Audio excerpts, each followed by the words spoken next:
Do you mind if I ask what happened?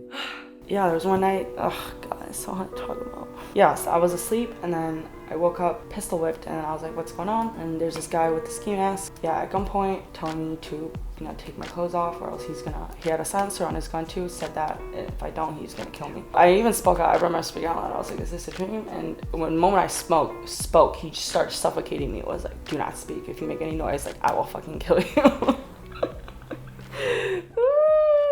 This is too much. Okay, we can pause. Yeah. If you want. Yeah. Okay, let's not talk about it. Yeah, no, it's okay. Yeah, when I am triggered or experiencing PTSD, it just replays from that moment to, I don't know, just until I finally just am able to snap out of it or whatever. And this is probably really frustrating because a lot of people assume when you say triggered, they're like, oh, just get over it. Yes. Right? It's like an involuntary physical thing. It's not by choice. I don't want to feel this.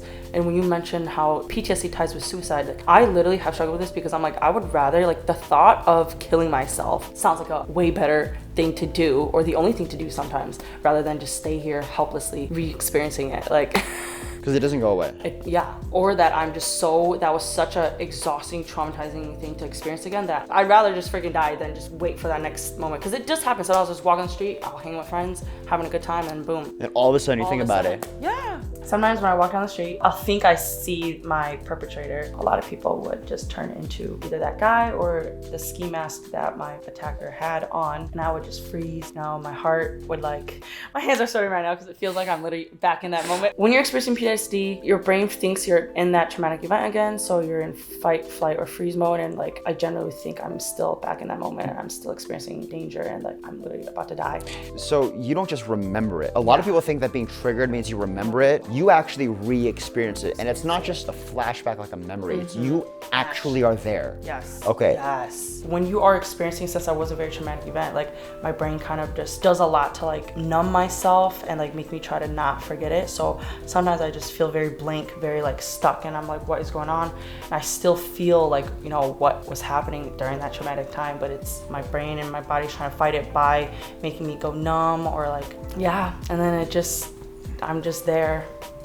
Don't know what to do. The words PTSD trigger do get thrown around a lot, but it would also help if people understand the meaning behind it, and that if someone does say that maybe they actually are being serious. Because I feel I throw a lot of subtle hints oh, I'm triggered, or Most people don't even know that triggered came from PTSD. People just think of triggered as, oh, the internet term for being offended. But triggered is actually a symptom of PTSD. Is a symptom of PTSD. Yeah. I do remember when I was going out in college and everyone was taking shots and people were talking a lot about aggression, violence, guns, and I was just oh, I'm kind of triggered by those terms, and everyone was just laughing oh yeah, I'm triggered too, and then I was oh shit, and they didn't stop talking about that.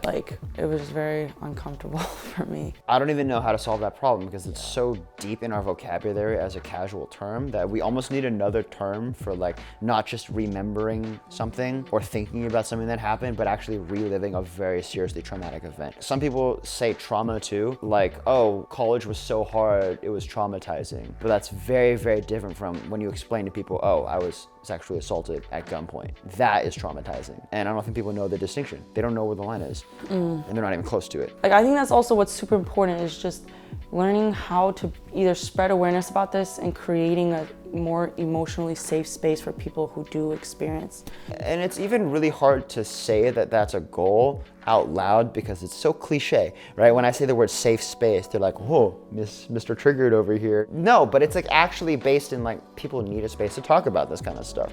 I talked with a therapist in a video actually that I started posting reels about. She said yeah, talk therapy is not really valuable just for the advice you get from people, but even just having a place where you can say whatever you want, that alone is valuable for people. Yeah, I can tell, you mentioning that you go to therapy, I haven't gone in a while, and my speech now has been a lot more I don't know. Locked up a little bit. Locked up, I feel so bottled, yeah.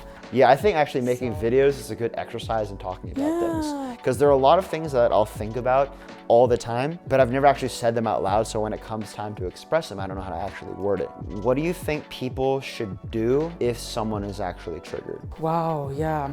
It's hard because it's a thing that you can't just intervene and then stop them from having those flashbacks or those re-experienced memories, right? I think what will help, because when I feel anxious when I'm around people I'm feeling is that I just don't think people understand or think I'm weird. So I think reassurance for that person, like, hey, if you're in this moment, like, let them know that it's okay, that who you're with right now, I'm safe, I won't hurt you. Like, if you want me to leave at any point, if you want me to stay, like, you know, I'm here. Like, So just taking it very seriously helps. yes, taking it, yeah. Okay. And that's like such a simple first step, but a lot of people just don't know how to do that. What usually helps you when you're triggered? I guess time.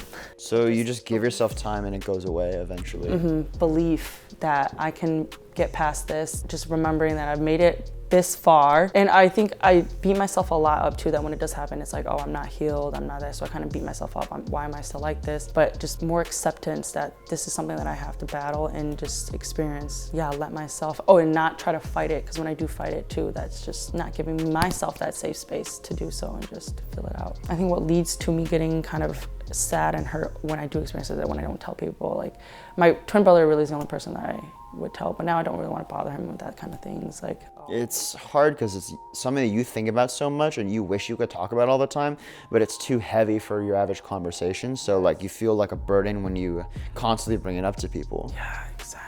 Yeah. It's also hard for a lot of people to relate to because you could have people who are really good listeners and people who really want to understand you. They really want to do the best for you, but they've never been through anything remotely close. So there's only so much they can really get. Like they can get it on an intellectual level, but it just gets lonely when someone doesn't feel the same kind of pain you feel. You know what I mean? When I was younger and when I experienced like sad moments, like you'll get over it, you'll get over it. Now you're happy, like you'll be happy too. It's like not a lot of people know this about me, so I don't know if anyone is gonna see this that I know and be like, no way, that she's such a happy person. Like it's not that I can't be happy, it's just people don't understand sometimes that happy people can also be very hurt, and that happy people sometimes have to deal with things that other happy people will never deal with, because it's like, oh, I'm doing fine, you're doing fine, we must have been through the same thing. That's not the case. No. Yeah, yes. What we got to be careful about is assuming that the thing you went through is even close to the same thing as mine. Right. Yeah, exactly. Talk about this a lot of the time. I wish people would just learn to respect other people's trauma or difficulties or problems at the level that the other person tries to treat it themselves. And their efforts as well, and their healing time is different too. Like, yeah. But then it gets really tricky too, because a lot of people will just throw around the word triggered for something that we could genuinely believe is trivial, right? For example, like, oh my gosh, I didn't like that joke that the comedian told, I'm triggered. And I'm like, oh, what happened to you? He's like, oh, it just wasn't that funny and it was kind of mean. I'm like, where do we draw the line? It's really hard because you have to disclose everything that happened to you in order to draw the line, right? And you don't want to always do that. because then if you do disclose all that, then you're literally putting yourself back. It's a liability for you, and you basically relive it yourself, and you can't just keep doing that. So I don't know how I would solve this problem, but I do think at least if people were to be aware that someone could have been through something way worse than me, even if like 1% of the time the word triggered is used in the actual PTSD sense, if people were to be aware that, oh, this might actually be PTSD, people would be a lot better responding to it. It just sucks that, thinking about it, like if I ever say like, hey, I'm triggered, I really have to say it in like a begging like way, like, please. Yeah, and then like people will think you're just being pettier and pettier, right? Like And it's attention seeking, or like, yeah, would the word PTSD help? Like if you say I'm triggered, I have PTSD, would that help? People might not even get that. that's still, Because people still don't take PTSD seriously. just don't take PTSD seriously. Exactly. I literally would have to say literally what happened to me in order for people to understand, oh, that's why I shouldn't just say rape and gun, in front of her. Like, it's not like I want to wear that on my head. Like, what's up, everyone? Let me just explain from beginning to end in vivid detail what trauma happened. So it's really tough. It's actually really hard. I don't know how to like fix. Yeah.